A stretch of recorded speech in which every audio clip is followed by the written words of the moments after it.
I watch from a velvet armchair in the corner of the grand ballroom, a forgotten ghost at the feast. My fiancé, Derek, is on one knee. Not for me. He holds a small velvet box open, and inside, nestled on a bed of white silk, is my grandmother's ring.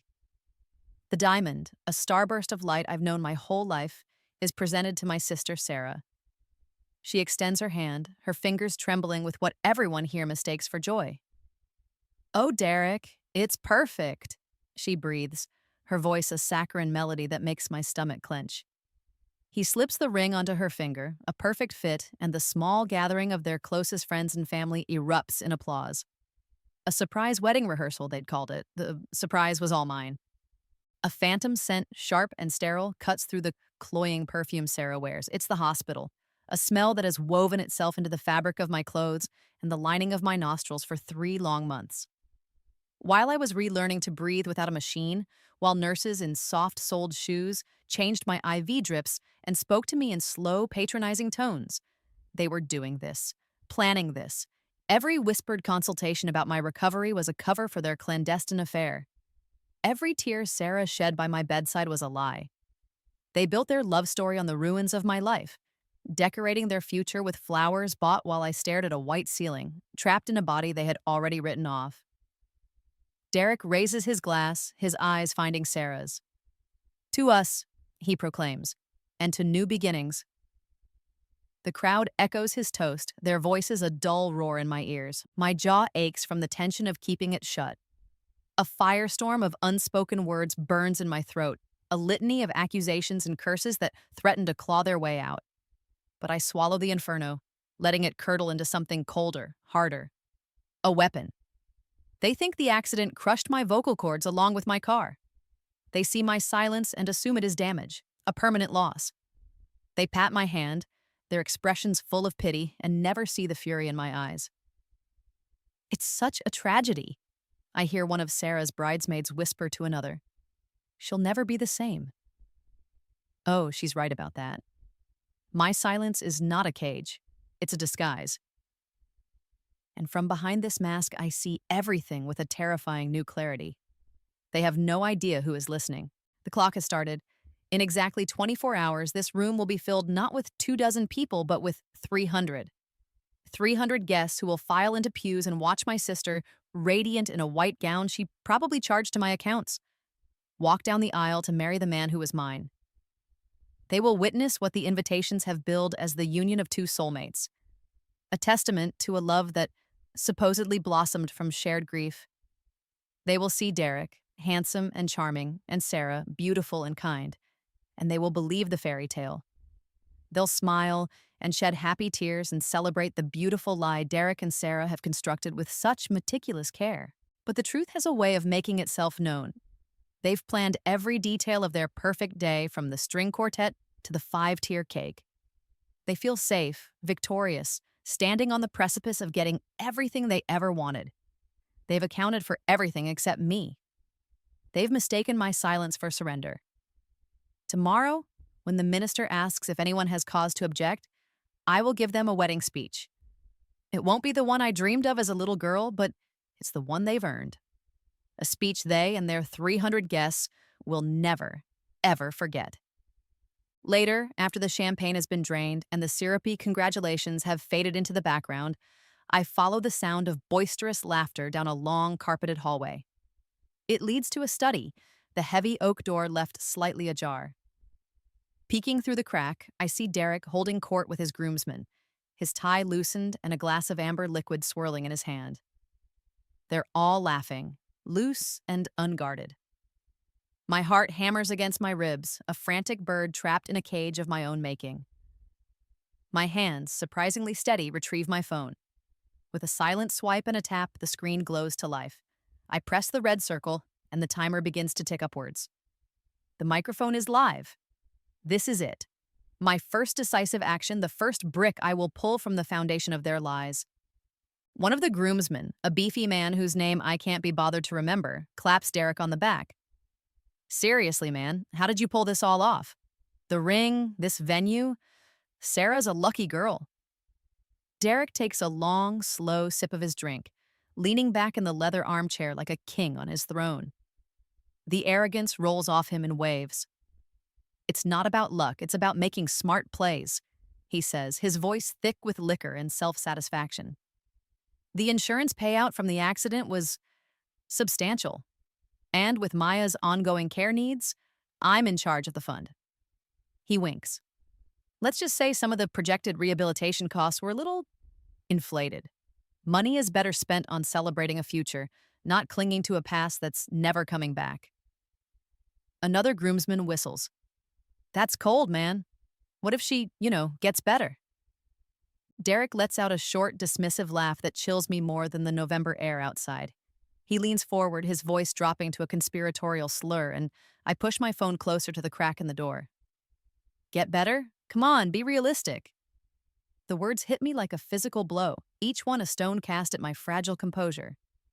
She's basically a vegetable now anyway. She stares at walls all day. Do you know what that's like? It's my life too that got ruined in that crash. He pauses, shaking his head as if he's the one bearing the great tragedy. Sarah's the one who deserves happiness. She's been my rock through this whole nightmare. This wedding, this life. It's what she deserves. What we deserve. My fingers tremble, and I have to brace my hand against the wall to keep from dropping the phone. A vegetable. That's all I am to him. A broken thing whose only remaining purpose is to finance his new life. I retreat on silent feet, the recording safe, his damning words captured forever. Back in the soulless guest suite they've assigned me, I lock the door and sink onto the bed, my body shaking with a rage so pure it feels holy. I pull out my tablet, my fingers flying across the screen to a password-protected folder Dr. Chen helped me create. The first files are my own medical records, the ones he secretly printed for me. PDF after PDF details the steady progress of my recovery. Then I open the other set, the documents Derek filed with my insurance and my bank. My eyes land on a form titled Declaration of Mental Incapacity. It's dated from my second month in the hospital, and there at the bottom is my name, signed in a careful, looping script that is almost, but not quite my own. He forged it. While I lay helpless and sedated, he was signing away my legal rights, declaring me unfit to make my own decisions.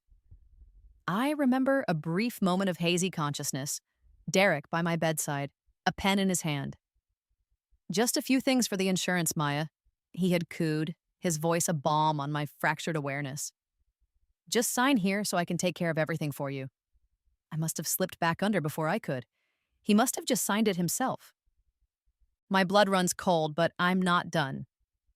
There's one more folder. My stomach twists as I open the contract for tomorrow's wedding. I scroll past the details on catering and floral arrangements, my eyes scanning for the financial section. And then I see it. A clause detailing the security deposit and payment guarantee. In case of default, the venue has placed a lien not against Derek's accounts or Sarah's, but against my trust fund.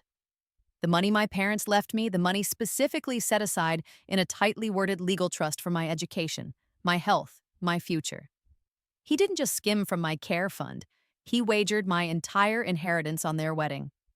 He leveraged the money meant for my rehabilitation to pay for the canapes and the champagne and the white silk draping the ballroom.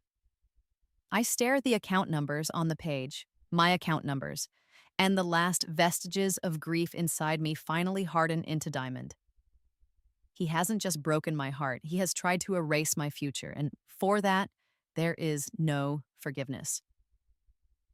The morning of my wedding day, or what should have been my wedding day, finds me not in a flurry of silk and lace, but in the stark anonymity of a rented office space miles from the church. The air smells of stale coffee and industrial carpet cleaner. Before me, a laptop glows, displaying a grid of 4 security camera feeds. The private investigator I hired with the last of my accessible funds was worth every penny. The live feed from my estate lawyer's conference room is crystal clear. I watch as the door opens and they walk in, my 2 favorite people in the world. Derek is dressed in a sharp suit, looking every bit the concerned fiancé, about to take on a grave responsibility. Sarah is beside him, her face a mask of somber devotion, a single, perfect tear already tracing a path down her cheek. They look like they're attending a funeral. In a way, they are. Mine.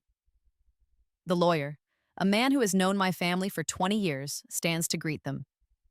Derek, Sarah, thank you for coming in. Please sit. His voice is tinny through the laptop's speakers. I lean closer, my own countermove already in motion. As you know, the lawyer begins, folding his hands on the polished mahogany desk, this meeting is to formally enact the power of attorney granted by Maya. Given the medical documentation you've provided, we can now proceed with transferring the management of her assets to you, Derek, for the explicit purpose of managing her long-term care. He adjusts his glasses, his expression professionally sympathetic.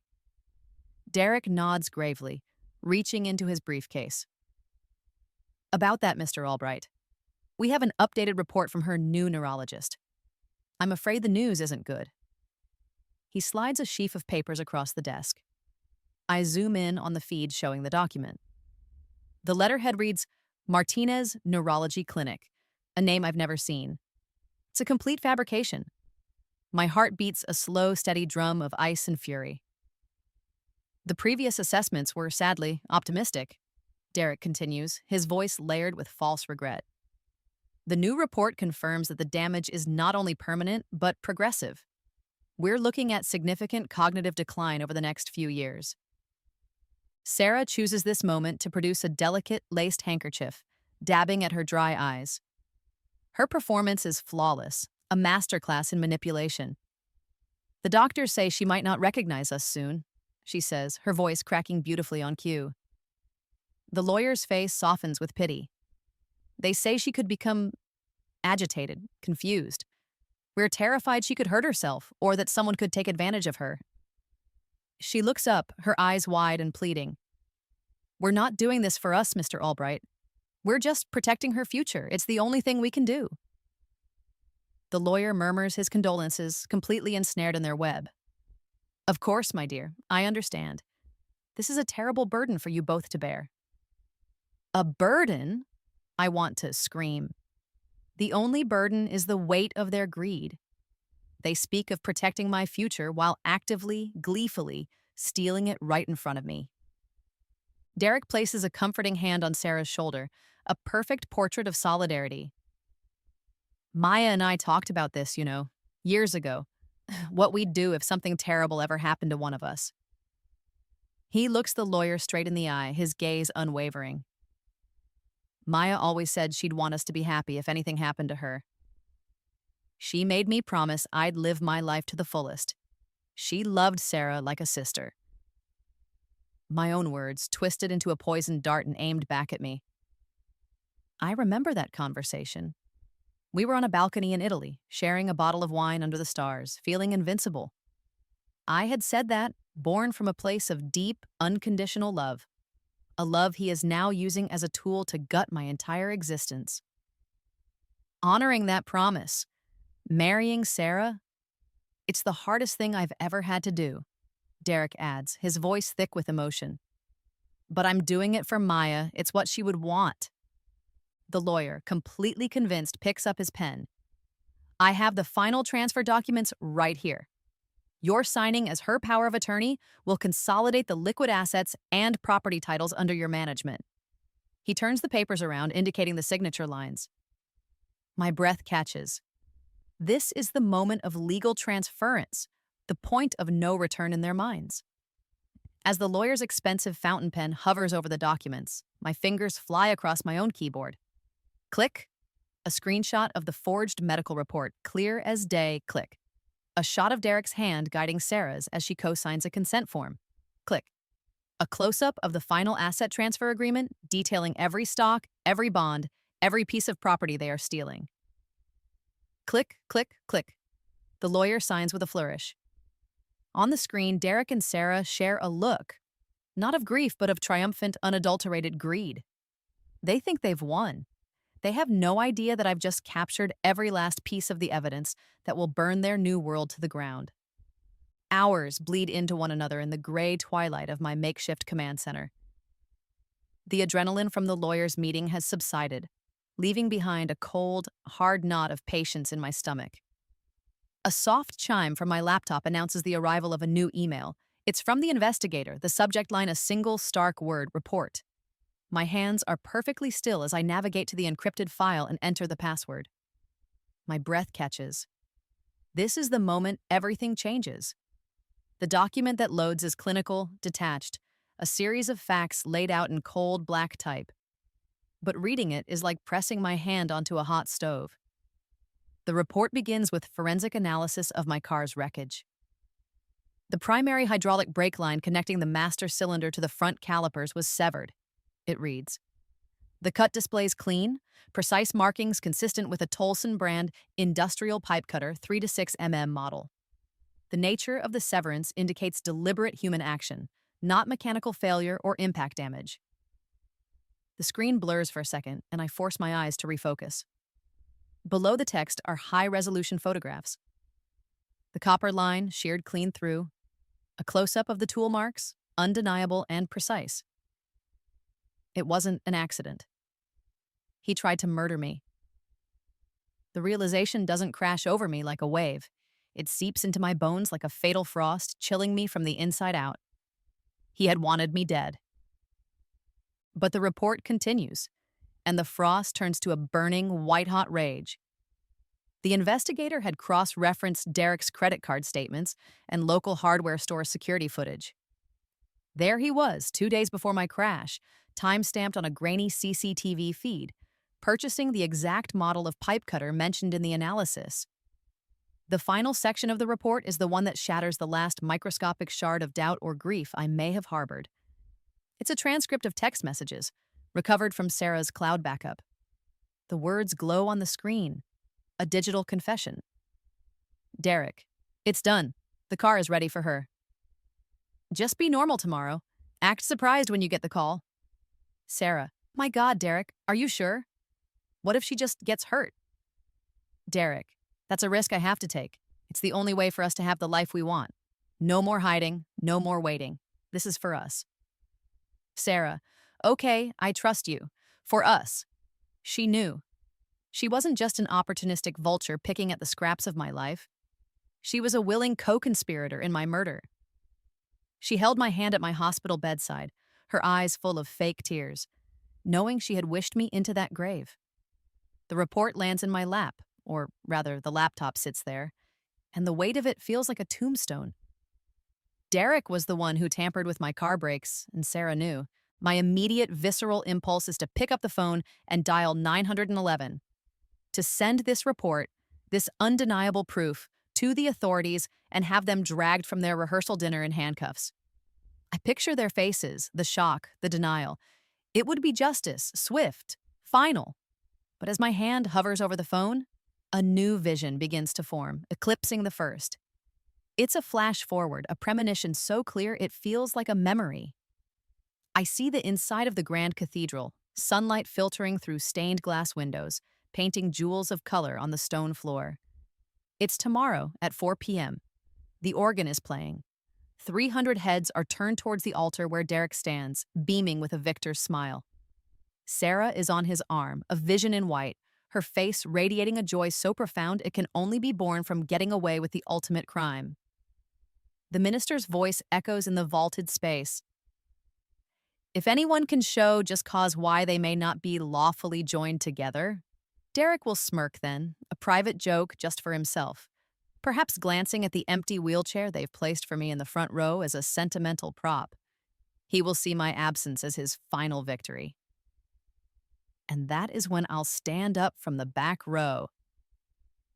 The thought is a revelation, a bolt of lightning that illuminates a different path, a better path. Instead of confronting them now, I realize with chilling certainty that immediate justice is not enough. It would be clean, private, over too quickly. No. They don't deserve a quiet arrest. They deserve a masterpiece of destruction. I need them to feel completely safe, completely victorious before I tear down their world pillar by pillar. They need to stand at that altar, bathed in the adoration of their friends and family, convinced that all their lies have come true. Their happiness must be at its absolute zenith for the fall to be as deep and devastating as they intended for me. The phone call I make isn't to the police. It's back to the investigator. I use a text-to-speech app, my voice still my most valuable secret. The report is illuminating. The synthesized female voice speaks into the receiver. I'm forwarding it to the police now. The investigator replies, his voice brisk. We can have a unit pick them up within the hour. No, my synthesized voice commands, cold and firm. You will do no such thing. The wedding proceeds as planned. There's a pause on the other end. Ma'am, with respect, these people tried to kill you. They are dangerous. Their capacity for evil is precisely the point. I type, the robotic voice relaying my message. I am not paying you to keep me safe. I am paying you to help me serve justice. My way. I need you at the church tomorrow. Back pew. Bring a broadcast quality camera and a witness. The line is silent for a long moment. What exactly is the play? He finally asks, a note of wary curiosity in his tone. The play, the robotic voice answers, is that they get to say, I do. They get to feel the rings on their fingers. They get to kiss the bride. They get everything they murdered me for about 5 minutes. Then I'm going to burn it all down. And I want you to get it all on tape. The key card, a gift from my investigator's considerable toolkit, feels cool and anonymous in my palm. Derek's apartment building is a fortress of glass and steel, but its security is no match for a woman with nothing left to lose. I slip into the elevator and ascend toward the life that was supposed to be mine. Letting myself into the penthouse, I'm hit by a wave of alien familiarity. It's our apartment, but it's not. My photos have been replaced with new ones of him and Sarah, laughing on a beach. Her perfume, a cloying vanilla scent I've always hated, hangs in the air. This is my second strike, a quiet infiltration deep into enemy territory. I move silently to his home office. His leather briefcase from the meeting with our lawyer sits by the desk. Inside, just as I suspected, is a folder labeled with my name. I pull out the forged report from the fictional Dr. Martinez. Its pages filled with clinical lies about my progressive cognitive decline. I don't just set it aside, I feed it, page by satisfying page, into his office shredder. The quiet whir is the sound of his carefully constructed fiction being obliterated. In its place, I leave the truth, a thick file from Dr. Chen, complete with neurological scans, cognitive test results, and a detailed report charting my full and total recovery. Let him find that when he comes looking for his leverage. A sudden sweep of headlights across the living room wall sends a jolt of pure ice through my veins. He's back. Early. My heart leaps into my throat, and I have just enough time to dart across the master bedroom and slip into the cavernous walk-in closet, pulling the heavy door shut until only a hairline crack remains. I sink down behind a row of Sarah's new dresses, the scent of her perfume and his cologne suffocating me. The front door opens and closes. I hear his footsteps, his sigh as he tosses his keys into a bowl. Then, his voice, already on the phone. Hey, it's me. He's on speaker. I recognize the tinny echo of my sister's voice instantly. My hand instinctively finds my phone, my thumb finding the record button once more. I'm on my way home, I just had to pick up my dress, Sarah says. How did it go with your guys? Good, good. They're all suitably drunk and ready for tomorrow, Derek replies. I hear the clink of a glass being set on a nightstand. Listen, that call I made earlier to check on Maya, it was even better than I thought. He lets out a low chuckle. The night nurses knew, a bit of a gossip. I told her I was worried about the latest test results we got from Dr. Martinez. His voice drops, full of feigned concern. I told her. It just feels like she's slipping away from us. And Sarah?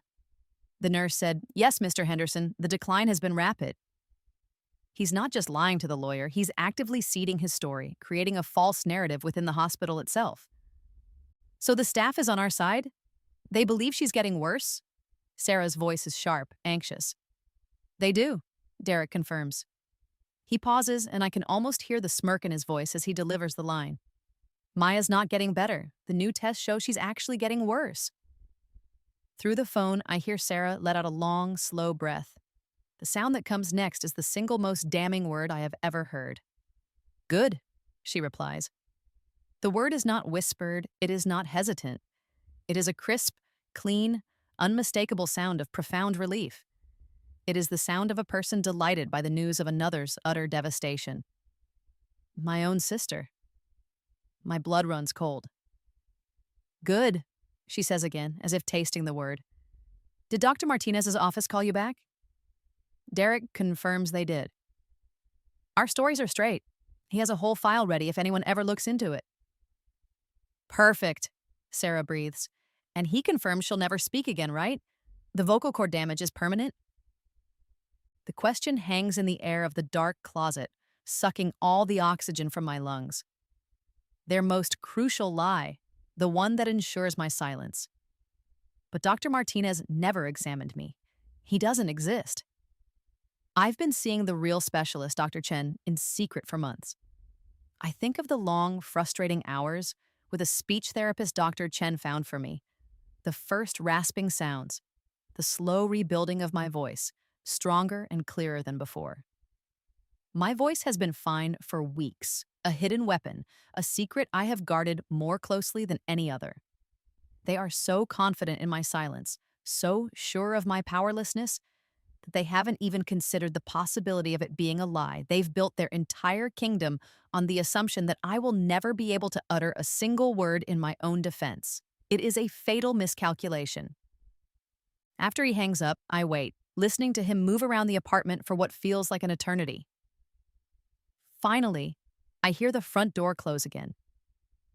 He's gone out. I slip from the closet, a ghost leaving a tomb, and flee the apartment without a sound. Outside, the night air is cool and sharp. I get in my car and just drive, my knuckles white on the steering wheel. In the distance, the twin spires of the Grand Cathedral are silhouetted against the bruised purple and orange of the setting sun. 18 hours.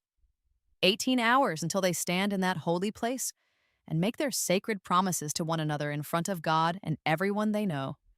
The sun sets behind the church where they'll say their vows in 18 hours, vows that will become confessions. The cathedral is a breathtaking spectacle of light and shadow, exactly as they planned. Sunlight streams through the high stained glass windows, bathing the pews in kaleidoscopic color. The air is thick with the scent of 1,000 white lilies and the faint, holy aroma of old stone and beeswax. I sit unnoticed in the very last pew, a solitary figure cloaked in a simple dark dress, a stark contrast to the sea of pastels and joyful faces. From my vantage point, I am just another anonymous guest, another shadow in a sea of light. My phone, clutched in my hand, is already recording, capturing the grand hypocrisy of it all. The organ music swells, a triumphant score for their final act of betrayal. I watch Sarah glide down the aisle on her father's arm, a radiant vision of innocence in ivory lace. She beams at Derek, who stands waiting at the altar, his face a mask of pure adoration. They are magnificent liars.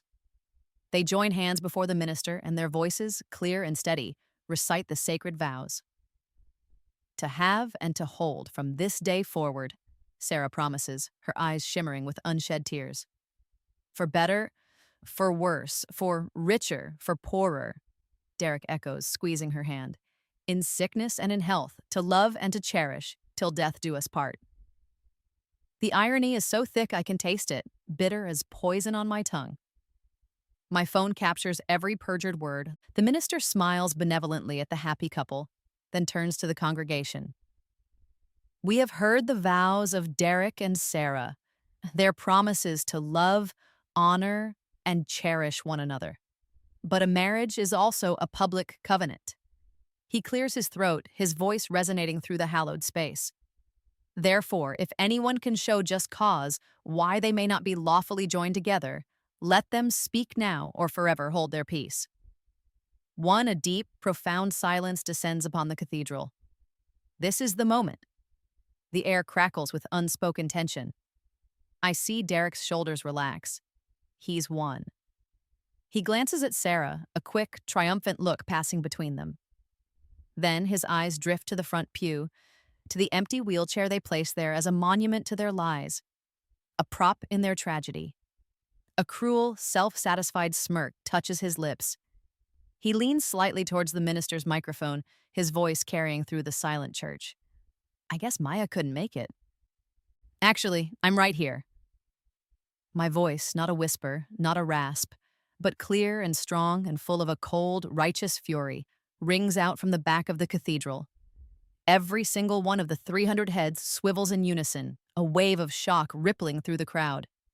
Faces turn, eyes widen, and a collective gasp is sucked from the air. I see Derek freeze, his smirk dissolving into a mask of utter disbelief. Sarah's face drains of all color, leaving a sickly pale canvas for her perfectly applied makeup. I push myself up from the pew, the movement fluid and strong, and stand tall in the aisle. Sarah's perfectly manicured hand flies to her mouth, her wedding bouquet tumbling from her other hand to clatter onto the marble floor. You're supposed to be mute, she gasps, the words a horrified whisper that is nonetheless audible in the stunning silence. Her first thought isn't of my well-being, but of the failure of their plan. It is, in its own way, a perfect confession. You were counting on it, I reply, my voice devoid of the warmth they once knew. I take a single, deliberate step into the center of the aisle, raising my phone. From its small speaker, a recording begins to play, my own voice amplified just enough for the front pews to hear the words from the night before. Dr. Martinez confirms she'll never speak again. The vocal cord damage is permanent. A fresh wave of murmurs and whispers erupts through the church. Funny thing about car accidents, I continue, my voice cutting through the rising chaos as I begin the long walk toward the altar. Each step is measured, a drumbeat marking the end of their reign. My phone is held high, a beacon of truth in their cathedral of lies. Sometimes they don't kill you. Sometimes they just open your eyes and reveal who your real family is. I fix my gaze on Sarah, whose face is now a mess of running mascara and raw panic.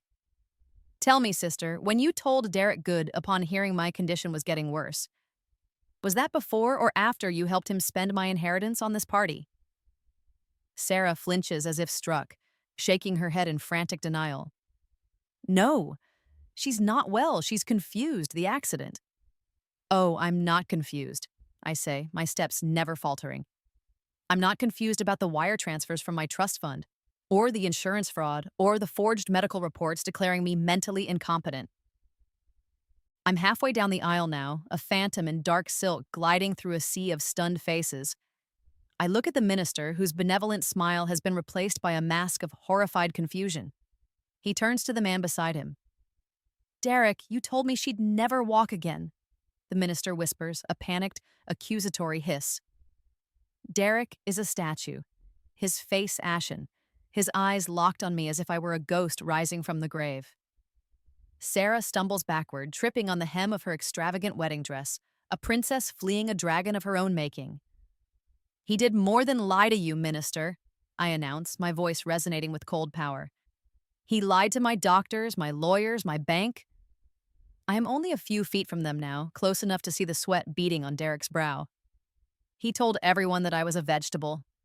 Funny, I don't feel like a vegetable. I finally reach the steps of the altar, the space between us charged with 3 years of love and 3 months of the most profound betrayal imaginable. I look from Derek's terrified face to Sarah's weeping one. From my purse, I produce a thick manila envelope. I don't hand it to them. I turn and present it to the stunned minister. You asked for just cause, I say, my voice steady. In this envelope, you will find the real medical reports from Dr. Chen, detailing my full recovery. You will find the financial statements and the forged documents Derek used to steal my assets. And you will find a transcript of the text messages where my sister gave my fiancé the green light to sever the brake lines on my car. A final collective gasp rips through the cathedral. At the back of the church, a man in a simple suit stands up. It's my investigator. Minister, he calls out, his voice calm and authoritative. I am a licensed private investigator, and I can attest to the authenticity of that evidence. The authorities are waiting outside. Derek finally moves, taking a step back, his face a portrait of a man whose entire world has just evaporated. Sarah lets out a low, guttural sob. The trap, so carefully laid, has been sprung. Their vows have become their confessions. Their wedding, their funeral. The sacred silence of the cathedral is shattered, replaced by a cacophony of gasps, frantic whispers, and the authoritative voices of police officers. The wedding guests, once a joyous congregation, are now a stunned audience to the final, messy act of a tragedy. I watch, a still point in the swirling chaos, as two uniformed officers escort Derek down the main aisle in handcuffs. The triumphant groom, now a common criminal. His face is a blank canvas of shock, his eyes vacant. He doesn't look at me. He can't. He is led out into the harsh, unforgiving sunlight, the grand cathedral doors closing on his ruined life. Sarah is a crumpled heap of white lace and weeping, her hysterics doing nothing to sway the grim-faced policewoman speaking to her in low, firm tones. As they lead her past me, our eyes meet. Hers are wild with terror and hate. Mine are as calm and clear as ice. I step into her path, and for a moment it is just the two of us, the noise of the world fading away. She opens her mouth to speak, to curse me, to plead, but I give her no chance. I lean in close, my voice a blade meant only for her. "I plan to stay quiet forever," I whisper, the words precise and deadly. "I would have let you have him. I would have let you have the money, the house, all of it. I would have disappeared. But you shouldn't have worn my grandmother's ring." A flicker of understanding, the final dawning horror of her true mistake, breaks through her panic.